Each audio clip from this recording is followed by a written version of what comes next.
अफगान बदलता बहुजन अखबार से। जैसा कि आप सभी जानते हैं कि नगर विधानसभा से कांग्रेस ने विधायक वाजिब अली को मैदान में उतार दिया है और आज हम ये चुनावी चर्चा और राजनीति चर्चा करेंगे, तो सामान्य चर्चा नहीं करेंगे। तो सबसे पहले हम आपका सर स्वागत करते हैं हमारे चैनल पर। बहुत बहुत धन्यवाद। बदलता बहुजन से सभी देखने वाले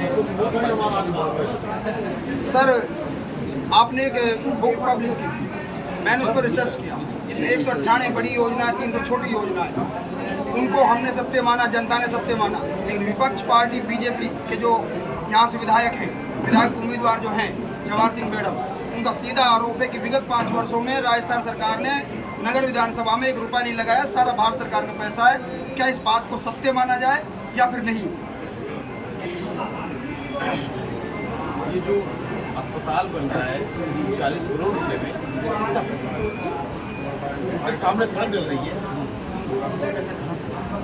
उनका आरोप भारत सरकार का हुआ, मतलब बीजेपी का पैसा है वो। अब ये तो आप देखो, आप मेरे कहने से थोड़ी होता है। आप लोग किसी सरकारी अधिकारी से पता करिए। हम जानते हैं कि जनता को मुझे नहीं पता सकते, तो आप बात को बताना होगा। जनता बहुत समझदार है। राज्य सरकार ने अस्पताल खोले हैं, राज्य सरकार ने उसके लिए बजट सेशन किया है, पैसा राज्य सरकार दे रही है। केंद्र सरकार तो उल्टा जो है, जो राजस्थान सरकार का हिस्से का पैसा होता है, जो चीज का टैक्स का, वो टाइम में नहीं मिल पाता। ये जो रोड बन रहे हैं, ये पैसा कहाँ से आ रहा है? स्टेट गवर्नमेंट ने पीडब्ल्यूडी के द्वारा सेशन किया है। अब मुझे पूछिएगा कि पीडब्ल्यूडी में डायरेक्ट पैसा कौन सा आया, तो भाई देखो, इन लोगों के पास झूठ बोलने के अलावा कोई विकल्प तो है नहीं, और सिर्फ जो है जनता को गुमराह करने का काम है। ये गुमराह करने के लिए बात की गई, इसमें 100% झूठ है। नगर विधानसभा क्षेत्रों जो भी काम हुए राज्य सरकार ने मेहनत से किए, और केंद्र सरकार कभी तो पहले क्यों नहीं करा लिया साहब? इससे पहले तो ये सरकार को याद चाहिए क्या? 70 सालों से ऐसा कुछ नहीं हुआ। राज्य सरकार ने राज्य काम राज्य सरकार करती है, केंद्र काम केंद्र सरकार करती है।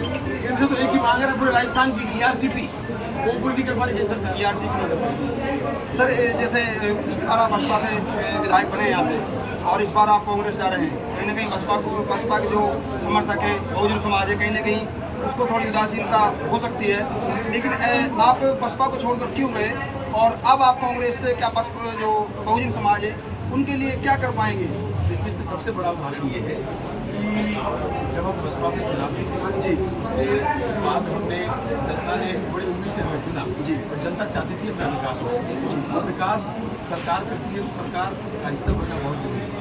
विकास के देश हिसाब से विकास कराने के लिए दूसरी बात, यहाँ की जो यहाँ का जो दलित वर्ग, जो पिछड़ा वर्ग जो आप कहते हो, वो किसी भी पार्टी का कोई बंधुआ मजदूर नहीं है।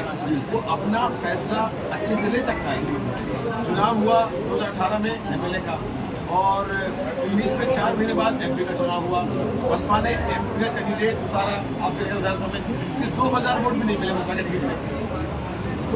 तो क्योंकि जनता ने निर्णय लिया, अभिजीत जाटव जी जो है, जो कांग्रेस से हमारे प्रत्याशी थे, वो हमारा विकास करा सकते थे, वो महत्वपूर्ण मजबूत आदमी थे, जनता ने उन्हें चुना। तो मेरा तात्पर्य है कि बसपा पार्टी की बात नहीं है, बात जनता के विकास की है, जनता की आवाज़ पहुंचाने की है। और उम्मीद करते हैं कि सभी लोग हमारे साथ जुड़े हुए हैं। हमने 5 सालों में निरंतर उनके साथ संपर्क बना के जो जरूरत के काम थे, उनकी जो जरूरत थी, वो पूरी की है। और उम्मीद करते हैं कि आने वाले टाइम में भी आप देखिएगा, बहुत पहले से ज़्यादा संख्या में सभी जाति प्रांत से वोट दिए। सर, आप जैसे एक शिक्षित व्यक्ति हैं और काफ़ी आपका देश में नहीं बल्कि अंतर्राष्ट्रीय स्तर पर भी आपका नाम है, तो जनता को वोट व्यक्तित्व के आधार पर करनी चाहिए या पार्टी के आधार पर करनी चाहिए? लेकिन दोनों चीज़ बहुत इंपॉर्टेंट है। एक तो आपकी पार्टी की सोच क्या है। अगर पार्टी की सोच ही दंगा कराना है, तो आप चाहे मौलवी को बिठा दो बेचारा, वो भी उन्हीं की भाषा बोलेगा। तो पार्टी का एजेंडा भी सही होना बहुत जरूरी है। आज जो है कांग्रेस पार्टी सबको साथ लेके चलने वाला थी। आज हमारी पार्टी का नेतृत्व एक दलित का बेटा कर रहा है, जो 50 साल से खड़गे साहब जो है, एक गरीब परिवार का बेटा, आज जो है पूरे हिंदुस्तान की सबसे पुरानी और सबसे बड़ी पार्टी का आज। तो निश्चित तौर पे आने वाला कल कैसा हो, ये पार्टी भी तय करती है, उसका एजेंडा तय करता है। दूसरा, गाड़ी अच्छे होने के साथ उसका ड्राइवर भी अच्छा होना बहुत जरूरी है। तो दोनों का बहुत समय होना बहुत जरूरी है। उम्मीद करते हैं कि हमने इस पार्टी की जो विचारधारा है, सबको जोड़ के चलने की, और बाबा राव भीमराव अम्बेडकर की जो शिक्षा है कि संविधान का पालना हो, सबको साथ लेके चला जाए, सबको बराबर का अधिकार मिले और समानता की बात हो। कांग्रेस पार्टी उन विचारों को लेकर चल रही है, और हम भी संकल्पित हैं कि उन विचारों को आगे बढ़ाएंगे। बहुत बहुत धन्यवाद।